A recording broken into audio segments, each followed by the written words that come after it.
네, 이번 순서는 핫 이슈 나우 함께합니다.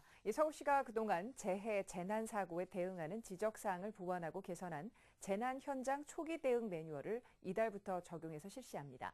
자세한 얘기를 서울시 도시안전과 문혁 팀장과 살펴봅니다. 안녕하세요. 예, 안녕하세요. 네, 먼저 재난 현장 초기 대응 매뉴얼에 대해서 좀 설명을 해주시죠. 어떤 상황에서 적용이 되고 또 실시가 됩니까? 네.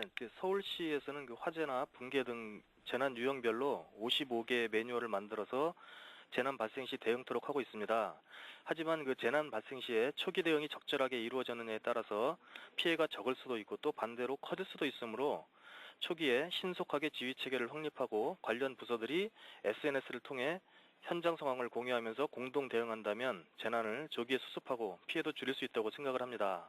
그래서 저희 시에서는 금년 초부터 초기 대응 방안을 체계적으로 정리하여 3월에 전 부서를 대상으로 전파 교육을 했고, 또 지난 4월 7일 초기 지휘 매뉴얼을 시 전 부서와 자치구에 배포하였습니다. 지난달 발생한 상왕십역 전동차 추돌 사고 시에 초기 지휘 매뉴얼을 적용했는데 신속한 대응이 이루어질 수 있었다는 그런 평가를 받고 있습니다.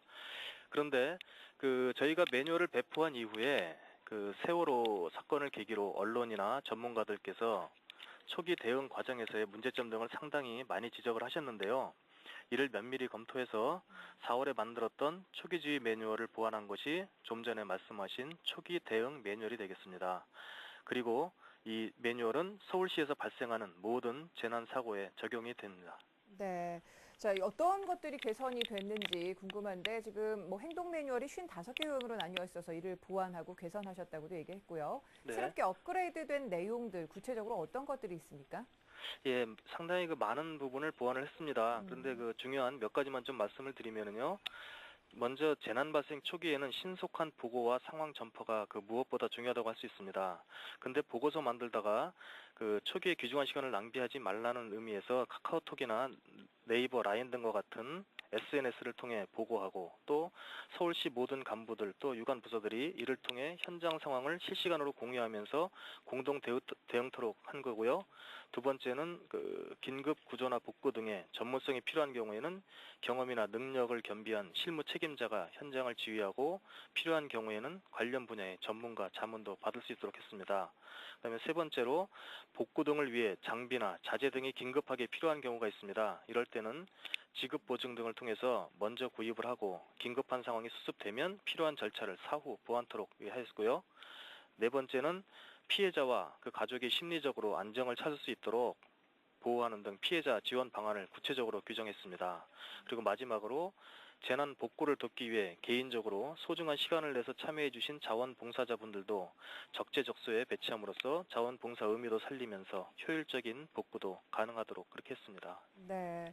이번 보완할 점에 이 재난 발생 시 현장에서 전문가를 찾고 연결하는 네, 시간을 좀 빨리 하겠다라는 것들도 있던데 어떤 네네. 역할인 겁니까? 네, 일단 전문가라면 잠수사라든가 건축, 토목 등 특정 분야에 경험이나 지식이 풍부한 이런 분들이 되겠습니다. 현장에서 구조나 복구 활동을 하다 보면 이런 고도의 전문성이 필요한 경우가 있는데요. 이때 해당 분야의 전문가에게 자문을 받는다면 보다 적절하고 신속한 조치가 가능할 겁니다. 이를 위해 관련 분야별로 전문가 명단을 저희가 사전에 속보해서 매뉴얼에 첨부함으로써 현장에서 바로 필요한 전문가를 찾아서 자문을 받을 수 있도록 그렇게 한 겁니다. 네. 이제 달라진 초기 대응 매뉴얼로 그동안 지적이 됐던 문제점 많이 해결이 되리라 믿고 싶은데요. 이 재난 발생 시에 재난 현장 초기 대응 매뉴얼을 통해서 기대할 수 있는 효과 어느 정도나 예상을 하고 계실까요? 예, 간단히 한마디로 말씀드리자면 재난 발생 시 신속한 지휘 체계를 구축을 하고 유관 부서들이 공동으로 대응하게 되면서 한 사람의 잘못된 판단으로 또는 적절한 대응 시기를 놓쳐서 발생할 수 있는 그런 피해를 최소화할 수 있지 않을까 이렇게 기대를 하고 있습니다. 지난달 발생했던 지하철 추돌 사고 시에 초기지휘 매뉴얼을 적용한 결과 일정한 효과를 본 것도 예가 되겠습니다. 자, 그럼 마지막으로 이 재해나 재난 사고가 일어나기 전에 미리 예방하는 것이 그 무엇보다도 최선일 텐데 네. 그럼에도 불구하고 발생이 된다면 이 시민들로서는 어떻게 대처를 해야 할지 기관에서의 매뉴얼도 중요합니다만 그 매뉴얼이 제대로 잘 적용이 돼서 시민들이 또 대처하는 데도 좀 적극적으로 이게 연결이 되어야지만 좋은 대처 방법이라고 할 텐데요. 네. 시민들께서는 좀 어떤 대처 방법을 알고 있으면 좋을까요?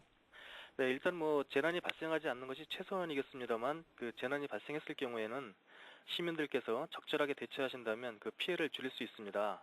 뭐 예를 들자면 화재 시에는 먼저 근처에 화재 경보 비상벨을 누르고 또 엘리베이터를 이용하지 않고 계단을 이용한다든가 물에 적신 담요나 수건 등으로 몸과 얼굴을 감싸는 게 좋겠습니다.